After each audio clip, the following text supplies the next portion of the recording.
Sita sings the blues. I understand that mythology is the main component of religion, but I am not promoting any religion, belief or concepts of supernatural or sacred. This recommendation is completely based on the factor of good art. I never found Ramayana as intriguing as Mahabharata. Definitely not until I watched the animation film Sita Sings the Blues. As the name suggests, it is based on the life of Sita, who was married to Ram.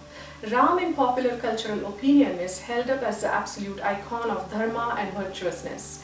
And Sita's submissive nature has long been held up as a model of wifeliness in India. She is seen as a perfect wife, the Pativrata Nari, a woman devoted to her husband. Yeah, Ramayana is not the masterpiece for feminists for many reasons, but that will be another topic of discussion. This animation film tells the tragic story of Sita, who followed Ram to the forest and was first kidnapped by Ravan and then cast away twice by Ram on suspicions of infidelity. But this sad tale is narrated anything but tragically. Sita's story is peppered with anachronistic jazz songs of 1920s and an impossibly curvy Sita that sings of her woes to the upbeat tempo of jazz songs. I am a skeptic about mythology and many things for that matter. So when I talk about mythology, I make comments like, did it really happen? And if it did, then did it happen as it is told today?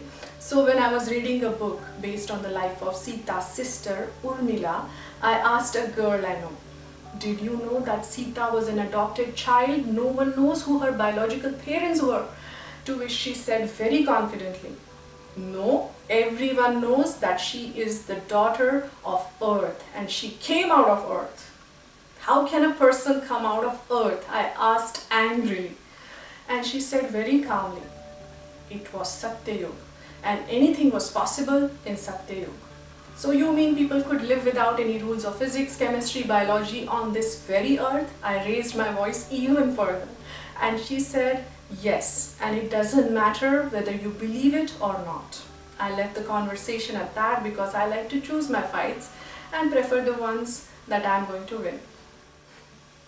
Why am I telling you this? Is because the film is narrated and commented upon by three faceless skeptic narrators. They reminded me of me. These narrators sound urban, educated Indians who are full of skepticism, and they are often iffy about the details of the epic. The film starts with them arguing over when Ramayana was supposed to have happened, if it ever happened. They settle on the fact that it happened a long time ago. Then the narrators wonder about why Ramayana characters didn't opt for smarter options, like when Sita was kidnapped by Ravan and Hanuman came to meet her at Lanka. Why didn't she go back with him instead of waiting for Ram to come and save her, thereby avoiding the huge, messy war? And I had wondered about the same thing when I watched Ramayana on TV. After all, Hanuman could grow in size and could also fly. So why stay a hostage?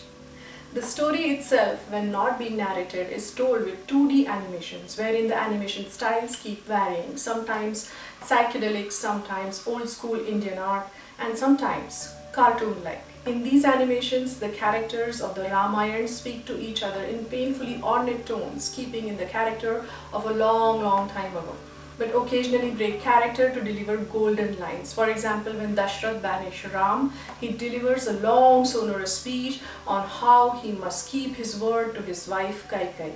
After he is done, Kaikeyi dryly adds, don't let the door hit your ass on the way out. This film gently mocks the strict one-sided understanding of Ramayana. Ram is subtly criticized, stripping him of his much-touted divine virtue. Okay, maybe not that subtly. I was enchanted and was swept away by this film. The animation is absolutely delightful and the storytelling is astonishingly original. To conceive a film like this is a wonder. And in case you happen to watch it, then remember that Ramayana is not a religious doctrine but falls under the realm of myth, which is malleable to imagination and different interpretations. And as they say, try to be liberal and take art for what it is. I highly recommend this film, especially for people who can take a dose of sarcasm. The film is available on YouTube. You can find the link in the description of this video. Enjoy.